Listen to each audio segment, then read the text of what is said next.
Ever since Chapter 68, Dragon Ball fans have been theorizing about this secret mortal in Universe 7 that has been birthed into the universe. But considering the fact that the arc was about granola and then eventually gas, that also became super powerful after making wishes with the Dragon Balls, we just assumed that the prophecy was about these two characters and we just basically moved on. But when we go back to Chapter 87 of Dragon Ball Super, Whis made a very mysterious statement.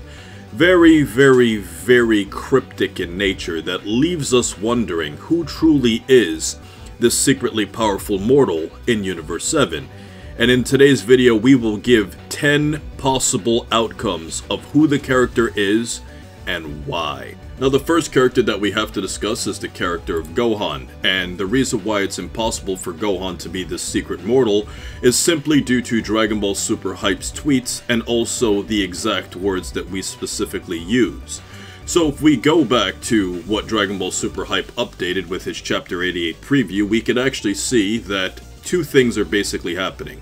Right after Chapter 87, Goku and Vegeta are going to prepare for defeating Black Frieza in the future, and at the same exact time, we're also going to see Goten and Trunks essentially grow up and become heroes. Now, because of all of that, you basically are in a situation where it would be impossible for this character to be Gohan, specifically because we said perhaps that warrior just surfaced itself into the universe. Now, considering the fact that Gohan's already in the Dragon Ball universe and hasn't done anything or hasn't made any move at this particular point in time, that would indicate that he is the next character to become the strongest in the universe simply wouldn't make sense. But at the same time, I could definitely understand why so many Dragon Ball fans would think that it's Gohan when you consider the fact that Gohan himself specifically has so much potential, and because of what he did in Dragon Ball Super Hero in attaining his Beast Gohan state, it makes a lot of sense for it to have been Gohan, but the timing is just simply off at this particular point in time. Now, this also directly goes towards Piccolo. Now, Piccolo, you could say, temporarily became at least one of the strongest characters in the Dragon Ball universe in Dragon Ball Super Hero. But considering the timing of how far away Dragon Ball Super Hero is compared to where Goku and Vegeta just left off when they were fighting against Gas, and then before that Granola, it doesn't make any sense for it to be Piccolo 2, specifically because Piccolo required the Dragon Balls and the premonition wouldn't be made at this particular time. Because Piccolo hasn't done anything to resurface in the universe, he's not necessarily a new character. So that directly takes us to our next potential point, and the interesting thing about it is that this is the most likely character, but also the least likely at the same time.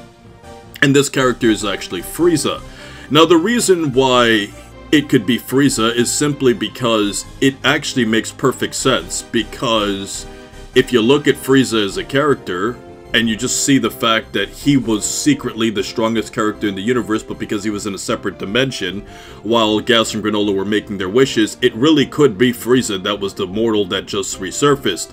But the thing that you have to understand is that this is Dragon Ball. And the way that Dragon Ball works with the way it writes is that if Dragon Ball leaves something open or left for you to interpret it, it's usually not as easy as you suspect. Frieza is the easy answer, which is why Frieza is the incorrect answer, because if it was so easily Frieza, then we wouldn't be talking about this, and obviously the story wants us to guess who this mortal is. But at the same time though, it actually makes perfect sense to be Frieza because of the recent events that happened. So in a weird way, Frieza is the most likely character that we're talking about, but is also the least likely considering the fact that it's way too obvious. Now, as a post-edit, I totally forgot to mention the character of Meerus and how he fits into this equation, as many of you guys have been theorizing that maybe Meerus is this secret mortal. But the problem with this theory is that Meerus essentially became immortal in the previous arc, and to our knowledge he hasn't done anything to become the strongest mortal at this particular point.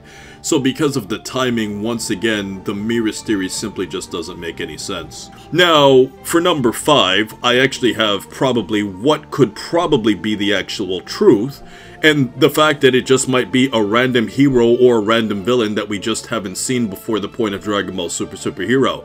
And, you know, the way that Dragon Ball usually works, you know, this is the way that it would tease the next arc, because obviously the characters are going to have to go through something in the next upcoming arc, and considering the fact that this character might be the lead into this next arc, and we don't necessarily know what it is, this would actually make a lot of sense for it to just be a completely original character specifically. And some people have been theorizing that maybe this hero might actually be Oob, but simply because of the fact that Oob is just not ready yet, it just doesn't make sense for it to be Oob at this particular point in time, especially because he's untrained, and Goku eventually had to train Oob, which means that Oob may not have that much potential to be this mortal. But at the same time, you could also say that maybe because Oob eventually becomes this mortal, that's why Goku eventually ends up training him. The Oob theory is definitely an interesting one, but I just think it's unlikely based off of the timing of what's happening right now. Now, for number 6, we have the character of Broly. Now, Broly is a very interesting theory here,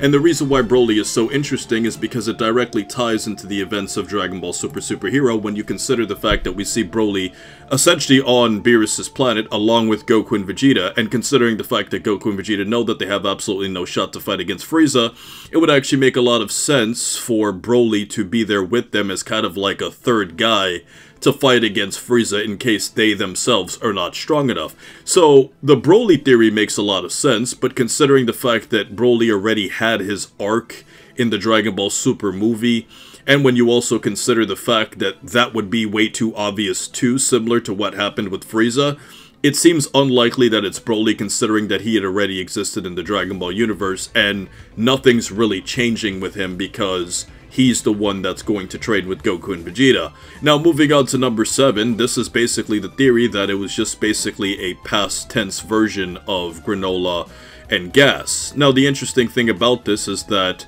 maybe Whis really isn't implying any mystery or anything cool that's going to happen with this mysterious character, and maybe the characters that we thought that they were actually died. That might actually be true, but at the same time though, if it was Gas and Granola, that would once again just go back to the theory that it's just way too outward and obvious for us to expect as Dragon Ball fans. So for the same reasons of Broly and Frieza, it's unlikely that it was just a past tense premonition, and that it was Gas and Granola that were the mortals that were originally supposed to be intended. Now, there's another character that we also have to bring up that has kind of been forgotten, considering the fact that in the last arc we thought this character was going to have a much bigger role, but this is the character of 7-3, who's currently being repaired. And when you consider the potential of 7-3 and how much of a role that he actually had in the Moro arc, and when you consider the fact that 7-3 is capable of learning so many different techniques, 7-3 does have a lot of potential in the Dragon Ball universe, but considering the fact that 7-3 has always basically been around since he never actually died, the premonition wouldn't make any sense in being 7-3 simply because of the fact that 7-3 has always basically been around.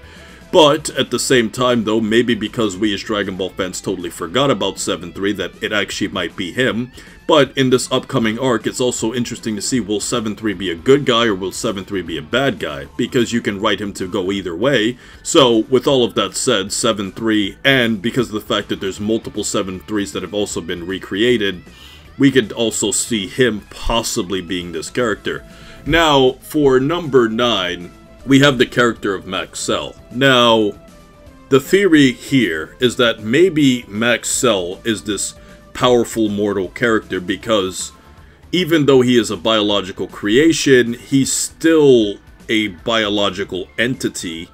So by that nature, he's not something like Android 16 where he's purely mechanical.